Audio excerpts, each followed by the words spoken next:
پہلی چیز تو یہ سمجھ لیجئے کہ بنی اسرائیل سیدنا ابراہیم کی قوم نہیں ہے. سلامتی ہے ان آنکھوں پہ جو ہدایت پہ نظریں جمائے بیٹھی ہیں، ان کانوں پہ جو ذکر خیر کے منتظر رہتے ہیں، اور ان قدموں پہ جو ہدایت کی راہ پہ گامزن ہیں. یہ بیان فرمائیے گا، امام الرسل ہیں سیدنا ابراہیم علیہ السلام، آپ ہی وہ شخصیت ہیں کہ جن کے بعد پوری کی پوری جو اسکیم ہے رسالت کی، اس میں یہ تبدیلی ہوئی کہ قوموں کا استفاع ہوا، اور اس کے بعد قوموں کو وہ ذمہ داری دی گئی، اور انہی کے اندر پھر رسولوں کی آمد بھی خاص رہی. سیدنا ابراہیم علیہ السلام کی قوم پر بھی کیا عذاب آیا تھا؟ آپ بھی رسول تھے، بھیجے گئے بنی اسرائیل کی طرف. اس عذاب کی ردات جب ہم نے آپ سے ماضی کے انبیاء کی ردات سنی تو وہاں پر بھی زیر بحث نہیں آئی. کہا جاتا ہے کہ اگر اتنے بڑے رسول کی موجودگی میں اس کی قوم پر عذاب نہیں آیا تو پھر ہم کیسے کہہ سکتے ہیں کہ قانون اتمام حجت ہر رسول کے ساتھ چلتا رہا؟ پہلی چیز تو یہ سمجھ لیجئے کہ بنی اسرائیل سیدنا ابراہیم کی قوم نہیں ہے، وہ تو ان کی اولاد ہے. یعنی سیدنا ابراہیم علیہ السلام کو ان کی قوم پر عذاب کے بعد ایک دوسرا مشن دیا گیا تھا. ٹھیک، اس پر بھی ہم تفصیل سے بات کر چکے ہیں. اس دوسرے مشن کے لحاظ سے ان کی جو اولاد ہوئی اس کے ایک حصے کو بنی اسرائیل کہا جاتا ہے، دوسرے بنی اسماعیل ہے. ایک حصے کو فلسطین میں آباد کیا گیا، دوسرے کو جزیرہ نماء عرب میں آباد کیا گیا. یہ بعد کے دور کی چیز ہے. وہ عراق کے شہر ار میں مبعوث ہوئے تھے. اس علاقے میں ان کی قوم تھی. ان کی قوم پر بھی اسی طریقے سے انذار ہوا، وہ انہی مراحل سے گزری. اس کے بعد اتمام حجت کا مرحلہ آ گیا، پھر اظہار برات کیا گیا. اس کی تفصیلات بھی قرآن میں ہے. اچھا. اور جب وہ وہاں سے نکلے تو پھر ظاہر ہے کہ اسی اصول کے مطابق جو اللہ نے بیان کیا ہے ان کی قوم پر بھی عذاب آیا. قرآن مجید نے اس عذاب کی تفصیلات بیان نہیں کی. کیوں بیان نہیں کی؟ اس لیے کہ انہی قوموں کا قرآن تفصیل سے ذکر کرتا ہے جن سے اہل عرب واقف تھے. یعنی قرآن یہاں تاریخ نہیں سنا رہا ہوتا بلکہ وہ عبرت دلا رہا ہوتا ہے، استدلال کر رہا ہوتا ہے.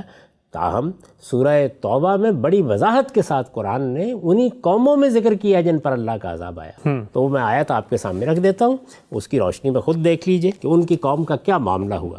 چنانچہ فرمایا ہے، یہ آیت 70 ہے، الم یاتہم نبأ الذین من قبلہم قوم نوح وعاد وثمود وقوم ابراہیم واصحاب مدین والمؤتفقات اتتہم رسلہم بالبینات فما کان اللہ لیظلمہم ولکن کانوا انفسہم یظلمون. تو یہ سن لیجئے، کیا انہیں ان لوگوں کی خبر نہیں پہنچی جو ان سے پہلے گزرے؟ یعنی قریش کو خطاب کر کے کہا ہے کہ تم پر اللہ کا عذاب منڈلا رہا ہے، تمہیں پہلی قوموں کی خبر نہیں پہنچی؟ اب ذرا قوموں کا ذکر سنیے. نوح کی قوم، ان کے عذاب کی تفصیلات قرآن میں ہیں. جی. عاد و سمود، ان کی تفصیلات بھی ہیں. ابراہیم کی قوم، اچھا، اس کے ساتھ بیان کی، اس کے ساتھ بیان کی ہے.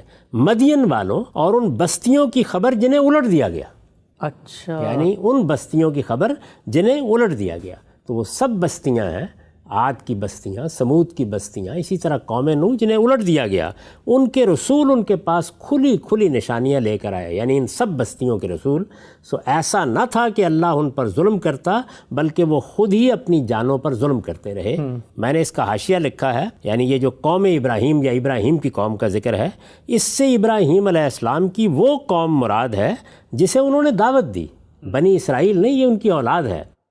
اس سے ابراہیم علیہ السلام کی وہ قوم مراد ہے جسے انہوں نے دعوت دی، مگر اس نے ان کی یہ دعوت رد کر دی اور اللہ تعالیٰ کے حکم سے وہ اس کو چھوڑ کر نکل آئے. اچھا، یہ اولاد ان کے ہاں اس کے بعد پیدا ہوئی ہے. ٹھیک. اس کے بعد پھر انہوں نے ان کو آباد کیا ہے فلسطین میں یا جزیرہ نماء عرب میں. ابراہیم علیہ السلام نبوت کے ساتھ رسالت کے منصب پر بھی فائز تھے.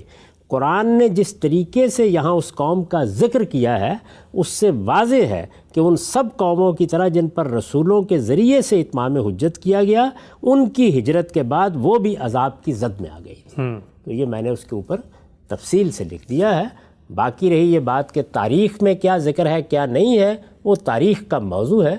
قرآن مجید نے صراحت کر دی ہے کہ ان کی قوم پر بھی اسی طرح عذاب آیا. اچھا، نقطہ آپ نے واضح فرمایا، سیدنا ابراہیم کی قوم کے ساتھ کیا معاملہ ہوا، خود قرآن مجید کی صراحت واضح کرتی ہے اس پورے کے پورے اشکال کو. ایک اور ضمنی چھوٹا سا پہلو بیان کیجیے گا ابراہیم علیہ السلام کے بارے میں. ہم نے قانون میں جانا تھا کہ وَلِكُلِّ أُمَّةٍ رَسُولٌ فَإِذَا جَاءَ رَسُولُهُمْ قُضِيَ بَيْنَهُم بِالْقِسْطِ. ہر قوم امت کے لیے ایک رسول ہے، جب ان کا رسول آ جاتا ہے تو فیصلہ کر دیا جاتا ہے. تو سیدنا ابراہیم آ گئے ہیں. ہم یہ دیکھتے ہیں کہ اسی وقت میں آپ ہی کے عزیز ہیں سیدنا لوط علیہ السلام، قریب کا علاقہ ہے. تو یہ ایک ہی وقت میں دو رسول جو ہیں وہ کیسے ایک قوم کی طرف آ گئے؟ نہیں، ایسا نہیں ہوا. سیدنا ابراہیم کی قوم تو میں نے آپ سے عرض کیا کہ عراق کے شہر ار میں تھی. وہیں ان کی بعثت ہوئی، وہیں اتمام حجت ہوا، اس قوم پر عذاب آیا۔ اس کے بعد یہ وہاں سے آ گئے۔ لوط علیہ السلام کی قوم ایک الگ قوم ہے، اچھا، اور ان کے بارے میں یہ معلوم ہوتا ہے قرآن کے اشارات سے بھی اور بائبل سے بھی کہ یہ غالباً وہاں بیائے ہوئے تھے۔ چنانچہ ان کی قوم کی حیثیت سے انہی نے ان پر اتمام حجت کیا۔ سیدنا ابراہیم وہاں کبھی نہیں گئے۔ سیدنا ابراہیم علیہ السلام تو اس زمانے میں اس جگہ مقیم تھے کہ جہاں ان کو ایک دوسرا مشن سپرد کر دیا گیا تھا۔